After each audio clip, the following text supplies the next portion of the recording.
So I feel really grateful and humble to be here today. I really appreciate being invited, and I want to thank Anja for inviting me and the other symposium organizers for allowing me to be here with you today. I'm first feel like I need to say after that presentation, I'm not a criminologist. I am a social work academic who sits at the intersection of criminology and social work.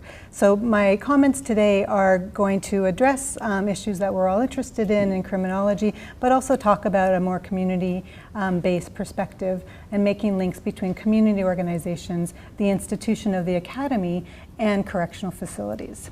So that's sort of the general tenor. My presentation today picks up on some of the main themes from this symposium. The subtitle of today's symposium is Crossroads and Connections, and I'm picking up in particular on the emphasis on connections. Within the context of my own country, Canada, we're seeing many of the same trends that Rick was just discussing from the Australian context. We're seeing unprecedented increase in punitive criminal justice policies, modeled unfortunately on failed US policies, such as mandatory sentencing and now recent subtle but alarming calls for natural life sentences, something we haven't had in Canada. 1/3 of our current conservative government's legislation is focused on criminal justice policies right now. So there's a focus on increasing penalties, widening the net of who and what can be criminalized, lengthening prison sentences, withdrawing community release options, and the like. This is actually not a time in Canadian history that's focused upon building bridges or developing connections, but rather upon divisiveness, othering, and punitiveness. We're also seeing an unprecedented rise in the incarceration rate of women. This is something that I think we're seeing in many, many countries. In particular, we're seeing the increase in racialized and Aboriginal women being incarcerated in our prisons. And in Canada, as I believe it's true worldwide, women are the fastest growing group of people being incarcerated. In the decade between 2003 and 2013 in Canada, the population of women prisoners increased by about 60%. Currently, 1 in 3 federally sentenced women is of Aboriginal descent. In some parts of our country, Aboriginal peoples comprise up to 90% of jail populations. It's my understanding that some of these disturbing trends are evident here in New Zealand. I know that Canadian corrections is often held up as a model. Certainly I've been at many international conferences where Canada's women-centered or gender-responsive prisons have been heralded as a triumph in women's corrections. It's not my purpose today to unpack this, as I and other colleagues in the UK, Canada, and Australia, I believe have provided ample critiques of these challenges and of gender responsiveness corrections. Instead, today I'd like to talk to you about building bridges and building connections. Bridges between and with incarcerated peoples and those of us on the outside.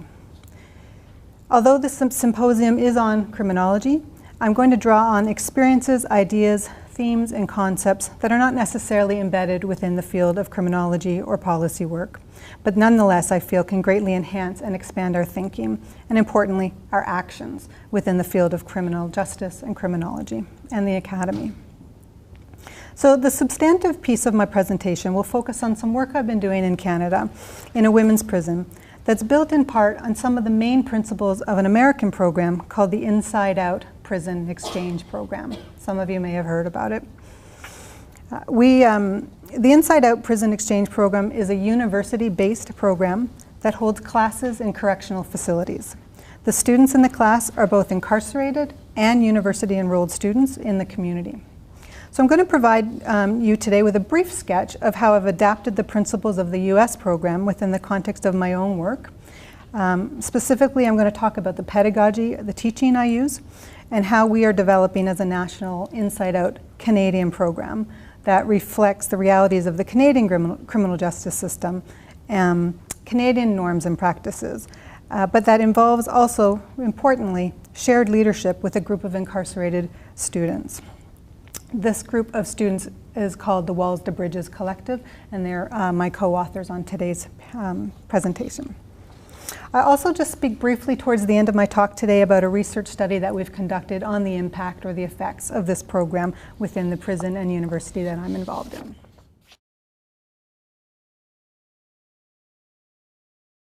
Kia ora hui hui mai tātou, kia ora koutou katoa.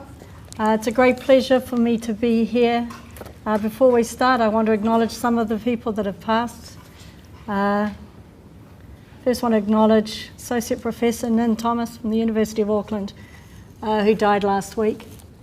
And Bill Chambers, actually I didn't know, had died. I met him in 1999 and he said something to me that I've actually used quite a lot. So I want to remember them. Moi mai, moi mai, moi mai. I want to thank you, Jana, so much for that, and how much some of our work parallels mine in a much more modest way than yours. I also teach in the prison, the women's prison out at Wiri, every Friday. Much more modest program, and certainly one where all of my students are incarcerated in high security, and I think that a program like yours is one that we can aspire to. So I want to thank you for that. Most of you know that my passion actually is around women in prison, but I'm not going to be talking about that today. I'm going to be looking at something a little bit different. And I want to acknowledge all the different people here. It is great, actually, that the way that you've brought this together and brought different actors together, and I want to thank for that. I also want to acknowledge the leadership of both Edge and Tony for coming here, and the leadership that you're showing from those that are truly inside the system. When I'm looking at the inside out, I think you've looked at a really positive way of looking at that inside and out. I'm going to be looking at it perhaps at a very experiential level at the moment for those that are inside, with the possibilities of the real potentialities of really extending that. Karen, I'd like to acknowledge you as well as a student who did that early work now 5-6 years ago of looking at this inside and out as well. The person I really have to acknowledge is someone who's not here, that is Stan Costa. Stan Costa is Ngāti Kahungunu, and Stan's life has been shaped by the state and institutionalised life. His intimate and insider perspectives of foster homes, boys' homes, hostels and prisons are drawn upon in the following discussion. Stan is not a research participant, but a research collaborator who has allowed his insights to be shared in the hope that benefit may accrue to the collective. Now, there's a number of you that there's 2 or 3 of you that have had the much longer paper and recognise that Stan often is with me when I present. Stan is not able to be here today because he's got a job. So that's something that will that we'll see the achievements of that as we go through. All of us live lives that are bound, constrained and contained, yet the limits of those boundaries and the tightness of the tethers are socially differentiated and regulated.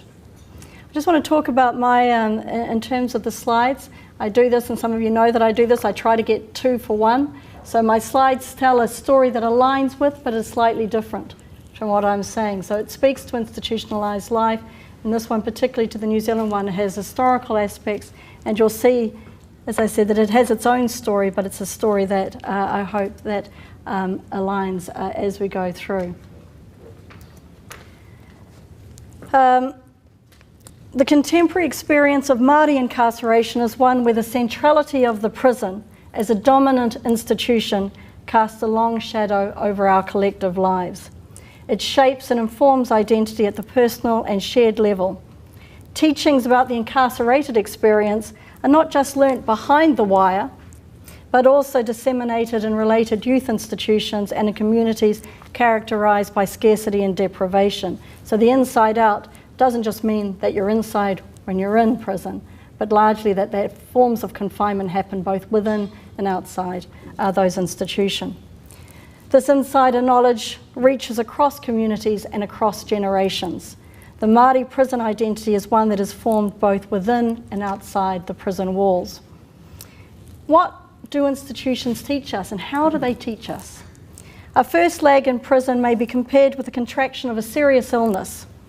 If diagnosed with cancer within a very short time, the disease will have introduced the sufferer to a knowledge system that includes treatment paths, medication protocols, specialists, new regulatory environments, and their associated administration and enforcers, compliance codes, and a specialised lexicon that allows access to new ways of knowing and beings with its own linguistic subtleties.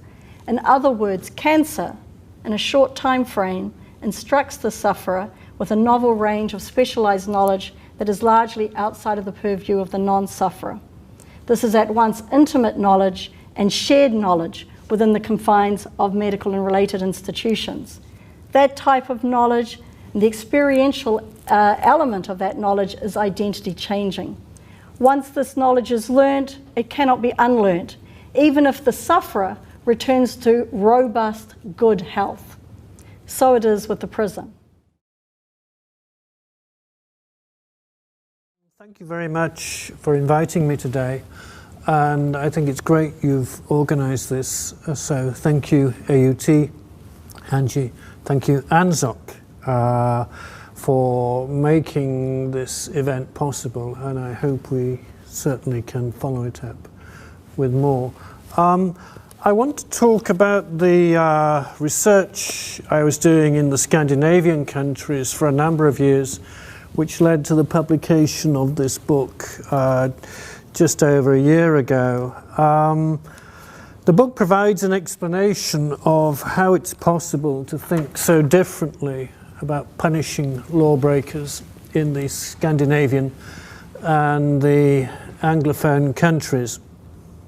And it provides an explanation of these differences. It doesn't provide any prescriptions of what should be done about this, because I don't do that in my work. I provide explanations and leave other people to work out what should happen for themselves. However, there clearly are implications, political and social and so on, of that kind in the book. And I'll attempt to spell some of these out this afternoon in the manner that Rick said we should be doing anyway earlier on today, although I haven't suddenly changed my script after hearing you talk. But I use the word politics in the title of this paper to also refer to the politics of actually getting funding, the difficulties of getting significant research funding for criminological research in this country. I spent the best part of 3 Scandinavian winters over there doing the research for this book, and these, as anybody who's ever been there will know, it's not the cheapest part of the world to live. And I also hired 9 research assistants during the course of this work and a translator in Finland. Although I received a James Cook Research Fellowship later on in the project, which gave me lots of time to write the research, it didn't actually give me any extra money to do it. And I largely had to raise that myself through teaching fellowships I was able to get at universities on 2 occasions in Helsinki and Stockholm to make the fieldwork possible. It would have been impossible without that help. And ironically, in the year I got the James Cook research, a very rare award that comes around and very, very difficult to get indeed, I was actually turned down for much easier to get, although they're still very difficult to get, Marsden Awards on 2 occasions, which tells you something very much about the makeup of social science funding panels in this country. Obviously, the people who gave out the James Cook Fellowship knew what they were doing, and I'm very grateful to them. But the Marsden Social Science panel on 2 occasions, 2006, 2008, were clearly full of statisticians and quantitative researchers who, for reasons, well, there's no one here in the room to explain, but they would know, they sent off my application a kind of Norbert Elias approach to a history of cultural sensibilities. They sent my application off to quantitative scholars in North America who came back with comments like he's not using any algebra and what's the hypothesis he's testing and so on and so forth. Ironically, in 2008, The year I got the James Cook, the second time I was declined for Marsden, I had a two-part article preliminary to the book being published. Two-part article which was published in the British Journal of Criminology, which went on to win the Radzinovitz Award in 2009 for the article that most advanced the discipline of criminology in 2008, but that still wasn't good enough to get the Marsden panel to take my proposal seriously. Now, I'm sounding a little bit like, I guess, the ancient mariner complaining to 1 in 3 or whoever will listen to me when I recount this story, but it's actually got much more serious implications. What it points to is the extreme difficulty for getting serious funding for criminological research in this country. My work's also been on institutional violence, and in New Zealand, as elsewhere, not all victims are created equal, and who can be designated as a victim, well, it's an intensely political process.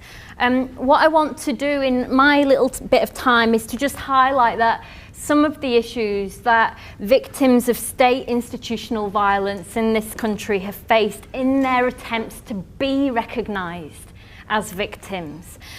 So to kind of start off, I just want to talk a bit about the project. Tracy had great photographs, I have none of that. I have kind of lame attempts to kind of track things like this. Anyway, so in recent years, over 600 people have pursued legal claims against the New Zealand government for the abuses that they suffered as children in state-run social welfare homes. And the vast majority of these claims relate to events from the late 1960s to the late 1980s. And, you know, as Tracy's already said, it was a time in which tens and thousands, hundreds of thousands of children passed through these institutions at Puni, Hokio, Holdsworth, Owaraka, Koeteri, Kingsley, Weymouth, Fareham House, and a dozen others. Now, over the last few years, I've been doing research around this issue, and I've undertaken an analysis of the boxes and boxes and boxes of documentation that relates to 105 of these claimants. Most of the claimants are men. I'll talk about that later. And, you know, I've just read an awful lot and weakened my eyes in the process. And I've also interviewed 45 people, claimants, about their experiences. The vast majority of these 105, the vast majority of these claimants had troubled early lives. Numerous children were removed from intensely abusive homes. For example, 3 non-related children had been treated like dogs. I mean, they were literally collared, tied up, and sleeping in kennels in their back gardens.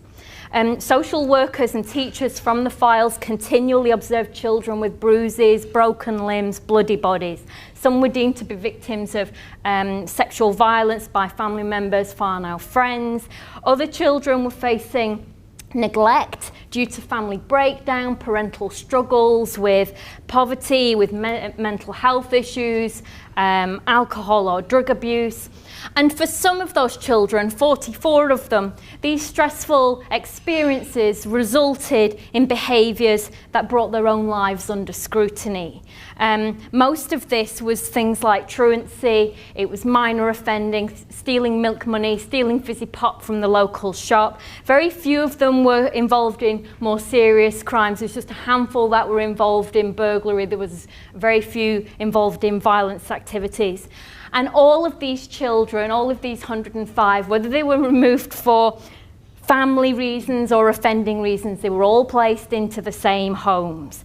And out of my 105, they had an average age of 10, just over 10 and a half at removal. And many children, you know, as Tracy's highlighted, they progressed from one placement to the next, kind of moving from these homes into foster care, into other family homes. And many of them faced years of institutional care.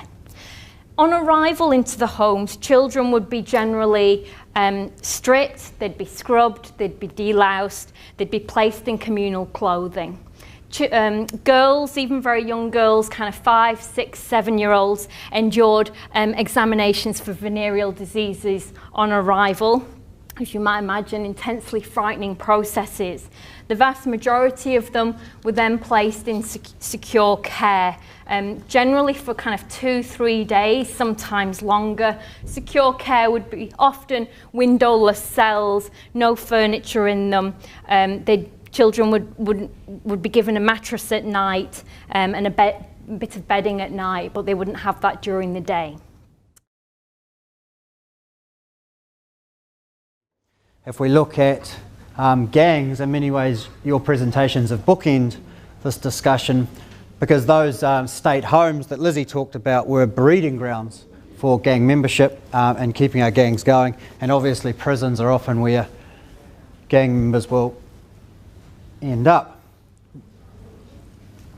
Now, today I'm going to talk about, I'm going to do my best to keep this quite brief. I'm going to talk about something that I think is very simple, but actually quite contentious. And the reason I think we can go through this quite quickly, and one of the reasons I'd like to do that is because I give quite a few of these talks, and so when people come and hear me, they think, oh, go and listen to Jared Gilbert, he might be interesting. What I hear is, bugger me, I've got to listen to Jared Gilbert again. So if I can get questions afterwards, and invariably there are more questions than time, one that takes us into areas that I find interesting and we don't exactly know where we're going to go, and it also allows me to answer some of the things that you may want to hear rather than the things that I think you want to hear. So let's see how we go. Look, what I want to look at today is a very simple idea of the perceptions that have existed around gangs. For a very long time we looked at gang members were seen as a problem of disorder and violence, and in more recent times, and in fact we can almost pinpoint this when it happened, they're seen as organised criminal groups or organised criminals. And to highlight this point, I want to look at gang involvement in the drug trade. I'm going to look at the rhetoric that surrounds this, the massive rhetoric that surrounds it, particularly since the 1990s and specifically 1996. Bring some reality to that, some facts and statistics to it that I think can prove that the rhetoric has completely lost touch with reality, and then put a theory together to argue why I believe this has happened, all in half an hour.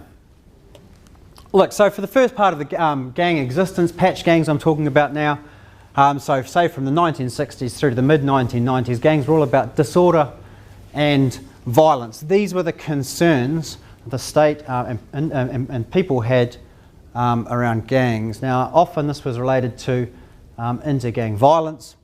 And here we see one of the first battles between the gangs, a group of outlaw bikers that went on to become the Federation and the Mongrel Mob in Palmerston North in 1971.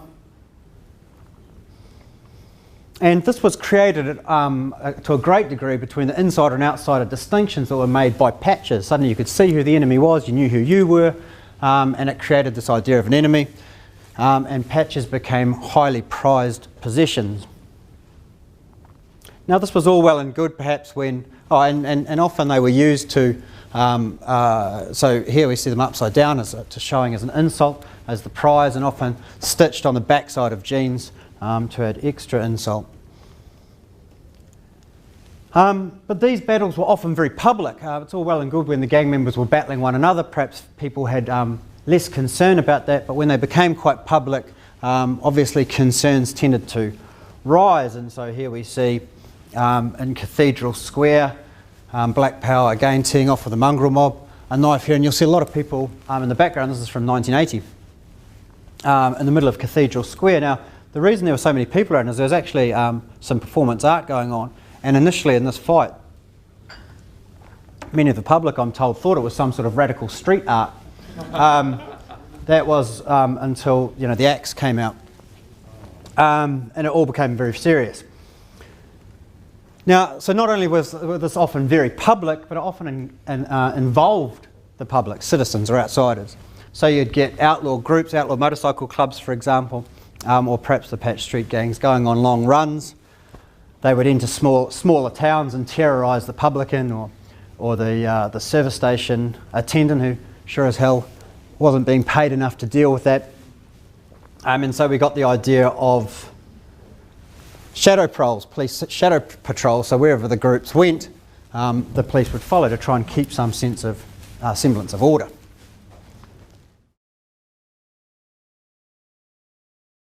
Thank you, and thank you for the invitation. Yes, I am new on the block, if not a kid, and I can't presume to have anything to tell you about New Zealand, but my work for the last 10 years or so has been on the war on terror, and I've paid some attention to state crime and the war on terror, and I've got a sort of whimsical way of structuring a conversation around that today. When how do I do it? That's it. No. Yes. When I think state crime and the war on terror, I think Blair. Not Tony, whom you'll rightly have in mind, but Eric Blair, aka George Orwell. When he was writing 1984, the dystopia was fantastic, futuristic, prescient, but some of its imagined elements are now found in currently lived reality as much as in our language.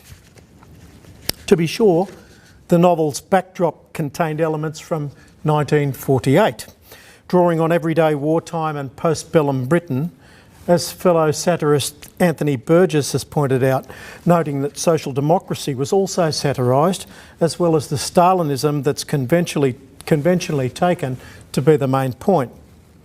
Fascism is also inevitably reflected.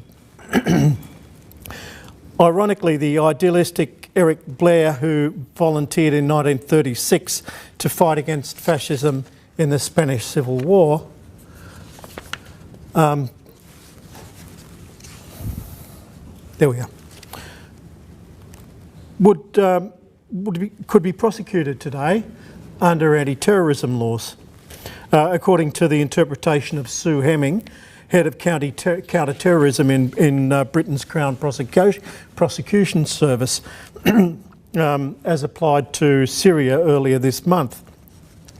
Hemming warned that it was an offence under Section 5 of the Terrorism Act 2006 to volunteer for foreign armed conflict driven by political or ideological motivation and, quoting, seeking to influence a government or intimidate a section of the public.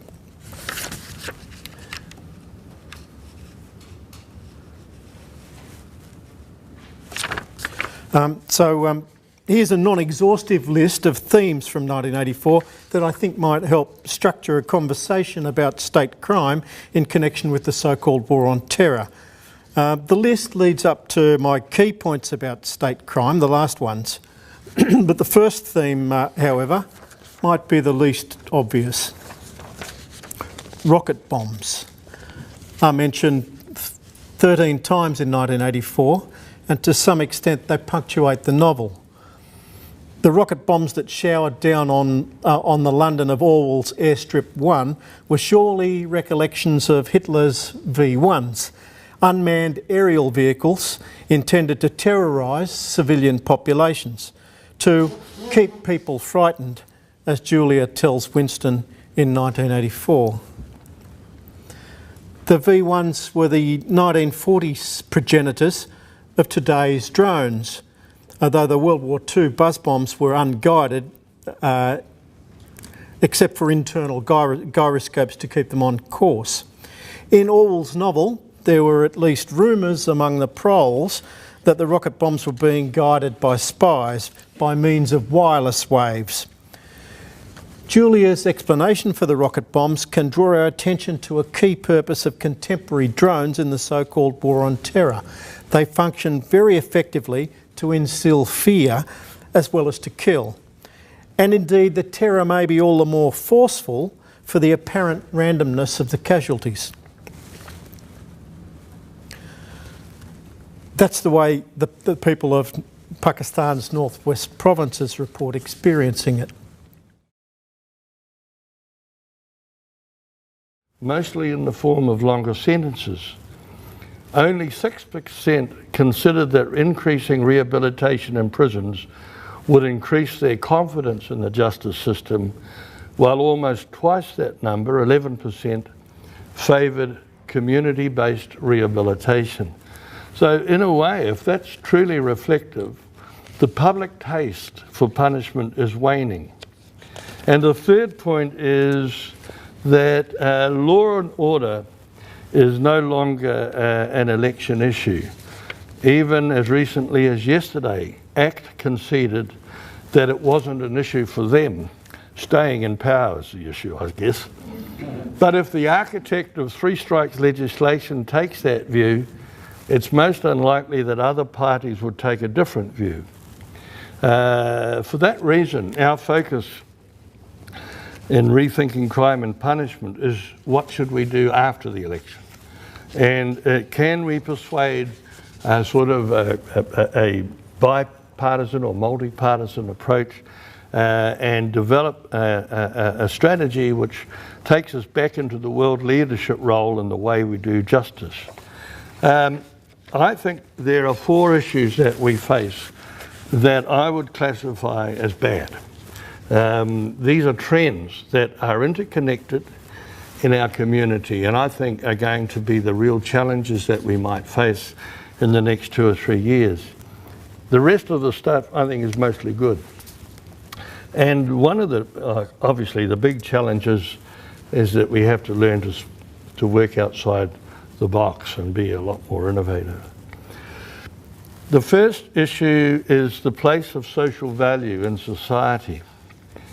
In New Zealand, the drive to outsource public services is gathering speed, and a shadow state is emerging. A small number of companies, of oligopolies is the word, as I understand it, have gained large stakes in critically important public service markets, together with an astonishing influence over how those markets work.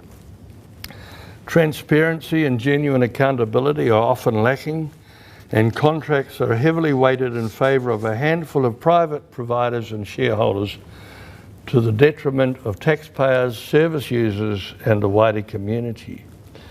Some of these private providers have become too big to fail, and when they do, they will simply go on to win more business, or taxpayers will pick up the pieces.